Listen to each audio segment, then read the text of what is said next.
ሰላም ክብራትና ክብራን የሣድስ ቤተሰቦቼ በድጋሚ ተገናኝተናል።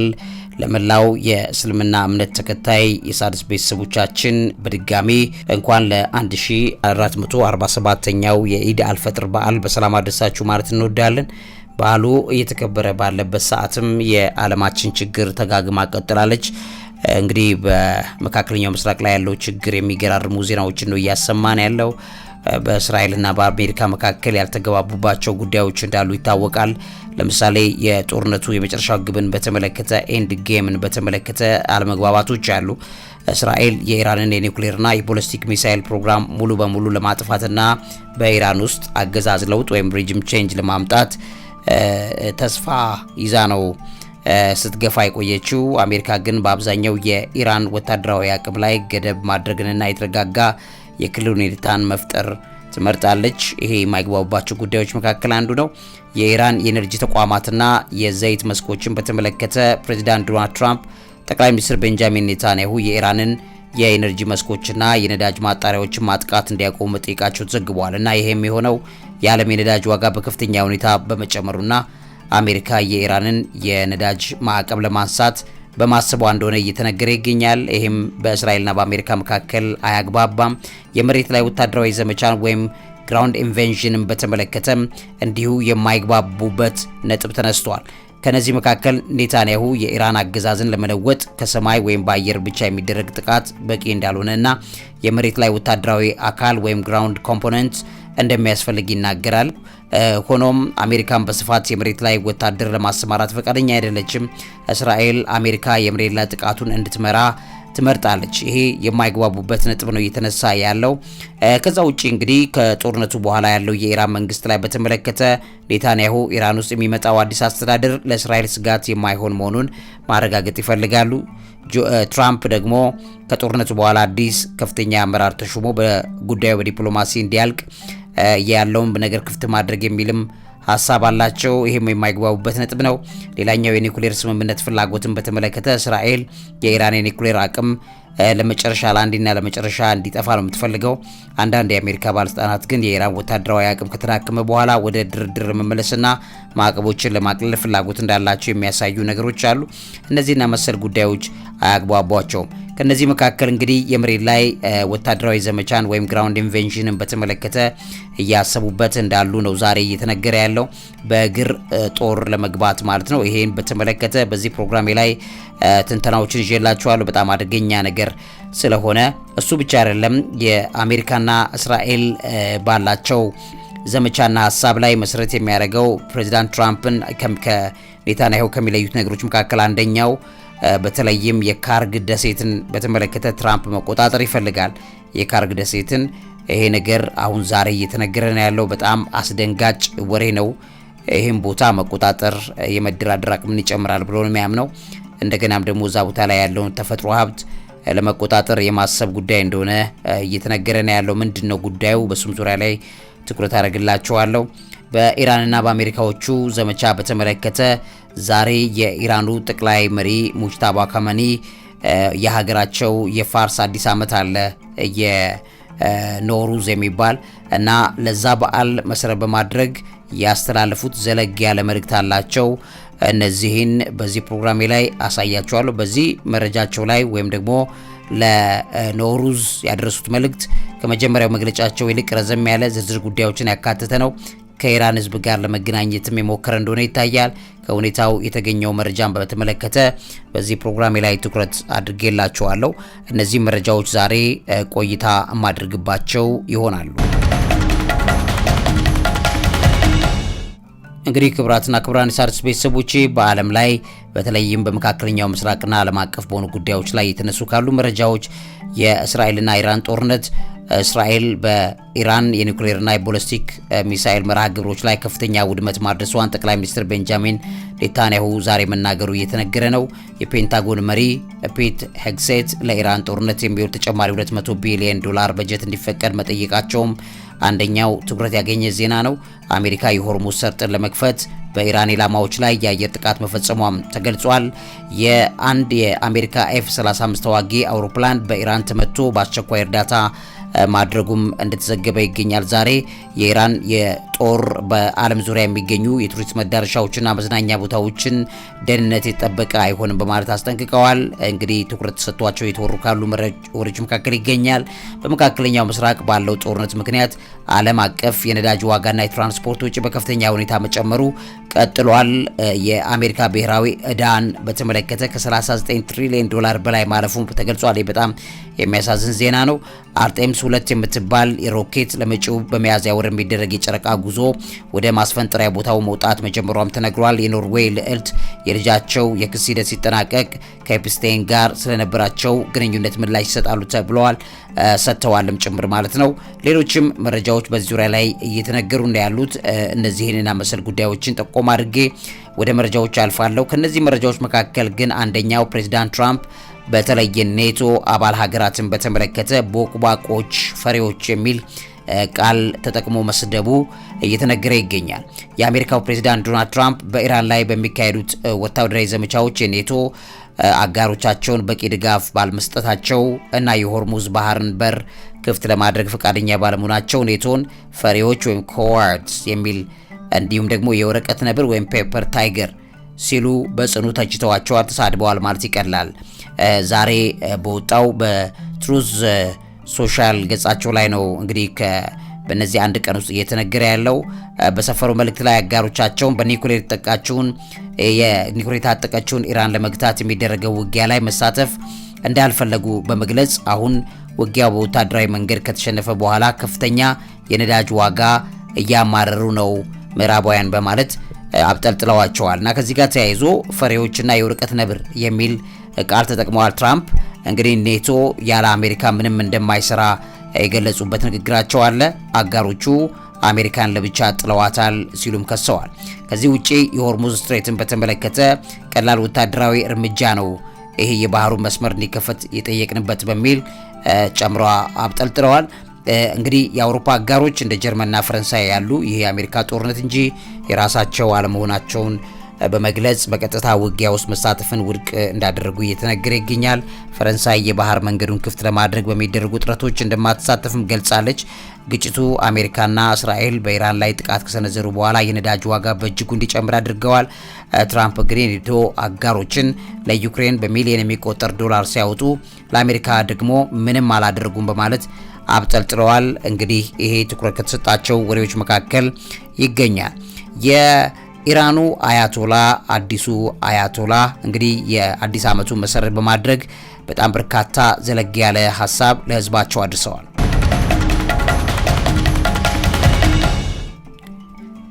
እንግዲህ ወደ ሣድስ ቤተሰቦቼ የመሪነት ምስልን በመገንባት ደረጃ ላይ ያለውን ትልቅ ቦታ ሰጥተዋል ተብሏል። ምንም እንኳን በአካል ባይታዩ መልእክቱ በህዝቡ ዘንድ ያለውን ምስል ለመገንባት የተደረገ ሙከራ ነው ተብሏል።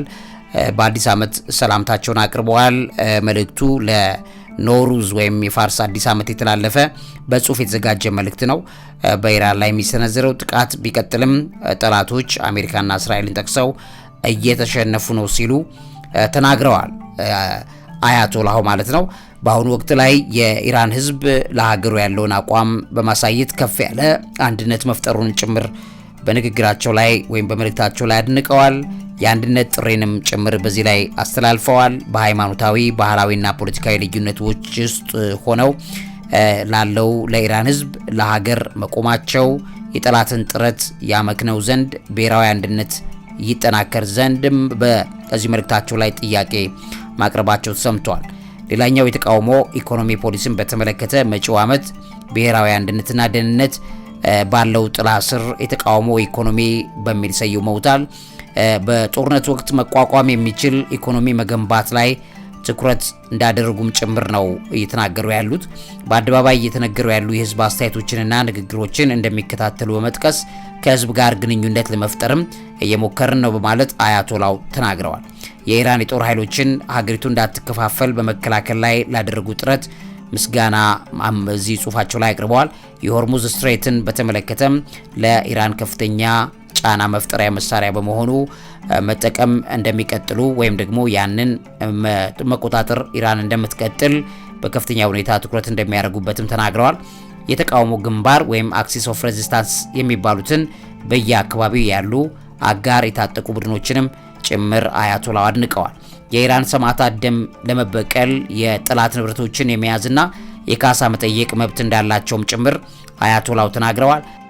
በአካባቢው ያሉ የአሜሪካ ወታደሮች መሰረቶችን መጠቃት እንዳለባቸው በድጋሚ ይህንን ማስጠንቀቂያ ለአጋሮቻቸው ወይም ለፕሮክሲዎቻቸው ለሄዝቦላና ሁቲዎቹ ማስተላለፋቸው ተነግሯል። በነገራችን ላይ ሁቲዎቹ በዚህ ጦርነት ላይ ለመግባት እንቅስቃሴ እያደረጉ ያሉበትን ምልክት ማሳየታቸው ዛሬ እየተነገረ ነው ያለው። ከዚህ ውጪ እንግዲህ ከጎረቤት ሀገራት ጋር ሞቅ ያለ እና ገንቢ ግንኙነት እንደሚፈልጉም ተናግረዋል። ጦርነቱ ከቀጠለ ጠላቶች ባልጠበቁት ሁኔታ አዳዲስ የጦር ግንባሮች ሊከፈቱ እንደሚችሉ እና ያስጠነቀቁት፣ ነገር ግን ሰላም የሚፈልጉ ከሆነና ምዕራባውያንን ገፍትረው የሚያስወጡ ከሆነ በጎረቤት ሀገራት ላይ ሞቅ ያለና ገንቢ ግንኙነት ከኢራን ጋር ይኖራቸዋል የሚለውን ነገርም እዚህ ላይ ጠቁመዋል። የሟች አባታቸውን አሊ ኮሜኒን መገደል እንደ ሰማዕትነት ገልጸውታል። ጠንካራ መሪ እንደነበሩም አባታቸውን አድንቀዋል። ከዚህ ውጪ እንግዲህ ከመጀመሪያው መግለጫቸው ይልቅ ጠንካራና አባታቸው ይከተሉት የነበረውን ፖሊሲ እንደማይለቁ ግልጽ ያደረጉበትን ንግግር ነው አያቶላው ሙጅታባ ኮሜኒ በግልጽ ያሳዩት ማለት ነው። የመገናኛ ብዙሃንን ጥንቃቄ በተመለከተ የሀገር ውስጥ መገናኛ ብዙሃን ብሔራዊ አንድነትና ደህንነትን የሚጎዱ መረጃዎችን ከመዘገብ እንዲቆጠቡ እንዲሁም ደግሞ ለቆሰሉት ነፃ ሕክምና አገልግሎት ለንብረቱ ውድመት ካሳ ለመክፈል ማቀዳቸውን ጭምር ነው የገለጹት። ጽሁፉ እንግዲህ በአጠቃላይ ጠበኛ የሆነ ቃና ያለው ነው። እስራኤልን ለማጥፋት ያለውን አቋም የሚያንጸባርቅ ነው።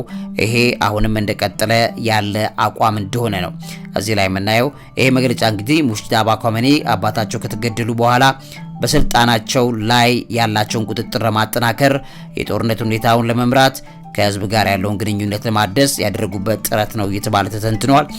መልእክቱ የጽናት የአንድነትና የጠላት ሽንፈትን ላይ የሚያሳይ ጩኸት ያለበት እንደሆነ ለመረዳት ትችለናል። እናንተም ብታዩዋቸው መልእክቶቹን በተለያዩ ቋንቋዎች ተተርጉሞ ተቀምጠዋል። እነዛን በእንግሊዘኛም ያለውን ብታዩ ሙሉ መልእክቱ ከዚህ አሁን ከውጣጣውት ሀሳቦች ውጪ የሆነ አይደለም ማለት ነው። ፕሮግራማችን ይቀጥላል። ወደ ሌሎቹ መረጃዎች ልውሰዳችሁ። አብራችሁን ቆዩ። መምህርና ጋዜጠኛ ዐቢይ ይልማ ነኝ።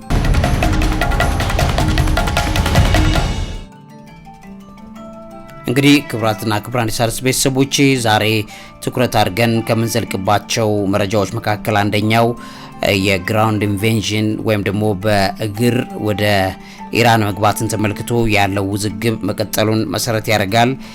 በእስራኤል አሜሪካ መካከል እና በኢራን እየተካሄደ ስላለው ጦርነትና እስራኤል በአሜሪካ የምድር ጦር ጥቃት ላይ ስላላት አቋም በተመለከተ የተነገሩ ያሉ ነገሮች ትልቁን ትኩረት አግኝተዋል። አሜሪካና እስራኤል ላየንስ ሮር ወይም የአንበሳ ግዛት የተሰኘ የተቀናጀ ወታደራዊ ዘመቻ በኢራን ላይ የጀመሩ ግዛቶች ተቆጥረዋል። ጥቃቱ በዋናነት የኢራንን ኒውክሌርና ሚሳኤል መሰረተ ልማቶችን ለማውደም ያለመ ነው።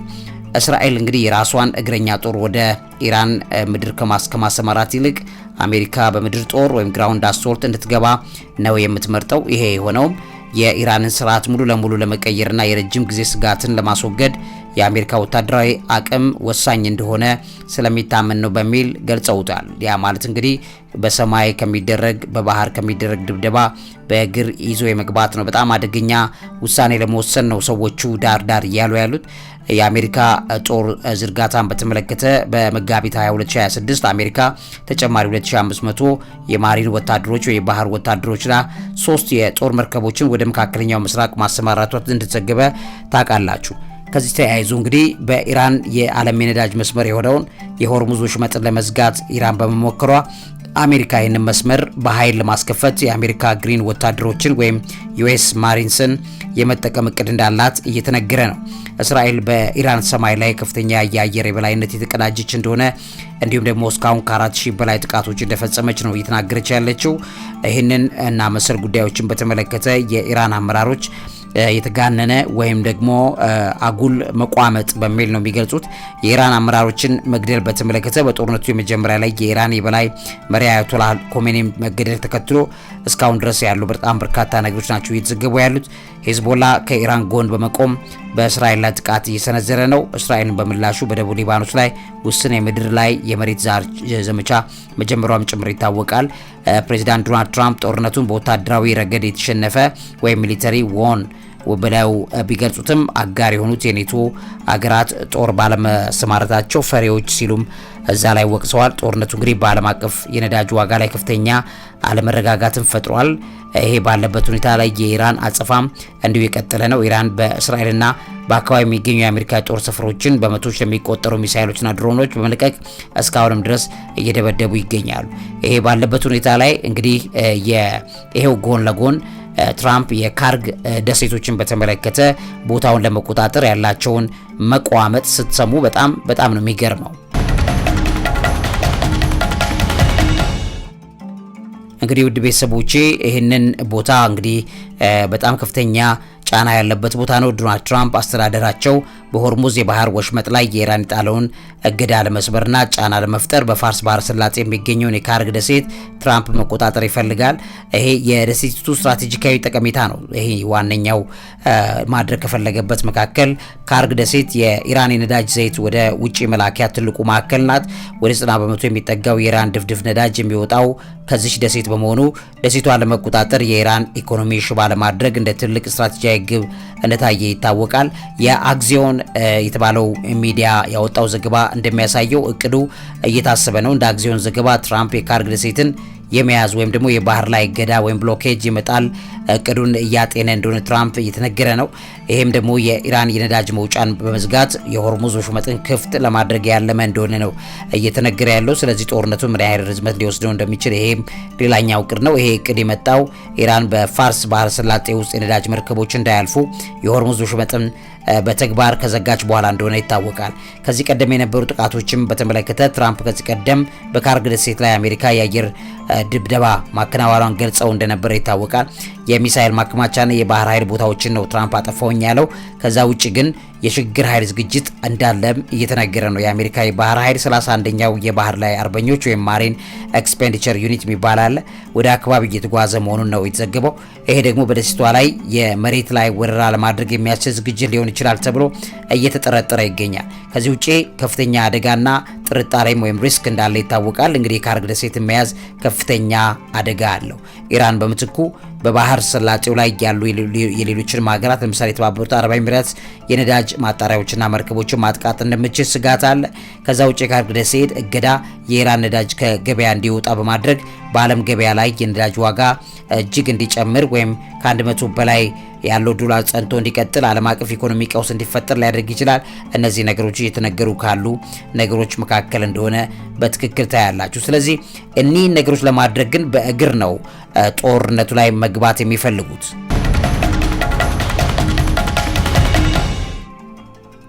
እንግዲህ ወደ ሣድስ ቤተሰቦቼ በእግር አሁን እስራኤልም አሜሪካን በእግር ወይም ግራውንድ ኢንቬንሽን ቢፈጥሩ ያለው በጣም ከባድ ኪሳራ ነው። ይህንን ጠቁሚያችሁ ፕሮግራሙ እንደመድማለሁ።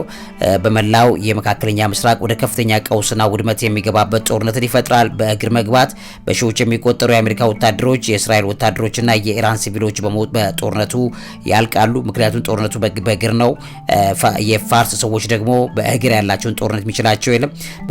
በፐርሺያን ባህረ ሰላጤ፣ በፋርስ ባህረ ሰላጤ፣ በሆርሙዝ ስትሬት የነዳጅ መጓጓዣ መስመር ይዘጋል። የዓለም ነዳጅ ዋጋ በእጅጉ ይንራል። የጦርነት ወጪ በአሜሪካና በእስራኤል ኢኮኖሚ ላይ ከፍተኛ ጫና ይፈጥራል። ይህም በቢሊዮን ዶላሮች የሚቆጠር የገንዘብ ብክነትን ያስከትላል። እንደ ሄዝቦላ፣ ሐማስና ሁቲ ያሉ ቡድኖች በእስራኤልና በአሜሪካ ወታደራዊ ጣቢያዎች ላይ ከፍተኛ ጥቃት ይሰነዝራሉ። አሜሪካና እስራኤል በእግር የሚገቡ ከሆነ ከሚታዩ ችግሮችና ወይም ኪሳራዎች መካከል ይገኛሉ። ኢራን ያላትን የኒውክሌር ፕሮግራም በአስቸኳይ ለማስፋፋትና ለመጠቀም እንድትገደድ በማድረግ የኒውክሌር ጦርነት አደጋን ሊጨምር ይችላል ተብሎ ተንታኞች እየነገሩ ነው። በአሜሪካና በሌሎች ሀገራት መካከል ያለው ዲፕሎማሲያዊ ግንኙነት በእጅጉ ይበለሻሻል። በክልሉ የኃይል ሚዛን ሙሉ ለሙሉ መዛባት ያመጣል። አዲስና ያልተረጋጋ ጂኦፖለቲካዊ ቀመር ነው በስፍራው ላይ የሚፈጥረው። በሚሊዮኖች የሚቆጠሩ ሰዎች ከቤት እንዲሰደዱ በማድረግ የሰብአዊ ቀውስ ይፈጥራል። ወሳኝ መሰረተ ልማት አውታሮች ላይ ከፍተኛ የሳይበር ጥቃቶችን በመፈጸም የቴክኖሎጂና የመገናኛ ዘዴዎችን ያስተጓጉላል። ስለዚህ በእግር እንገባለን ብሎ ሲታሰብ እንግዲህ እንደ ትራምፕ ያለ ስሜታዊና ከእውቀት ውጪ የሆኑ ሰዎች ካልሆኑ በቀር በብስለት ያለው እንደ አሁን ምዕራባውያን አይነት ያሉ ፖለቲከኞች እንዲህ አይነት ነገር እንደማይደፈር ያውቁታል። ግን ትራምፕ በጣም ደፋር ነው። ምክንያቱም እውቀት የሌለው ሰው በጣም ደፋር ነው። ስለዚህ ይሄን ነገር ለመሞከር ዳር እያለ እንዳለ የምንመለከተው ነው። እነዚህ መረጃዎች ላካፍላችሁ ብዬ ነው። ለዚህ አእምሮ ምግብ አዘጋጅና አቅራቢ መምህርና ጋዜጠኛ ዐቢይ ይልማ ቸር ያሰማን። እውቀት ታላቁ እግዚአብሔርን ታከብራለች። በድጋሚ ለሙስሊም ወንድም እህቶቻችን እንኳን ለበዓሉ በሰላም አደረሳችሁ ማለት እወዳለሁ።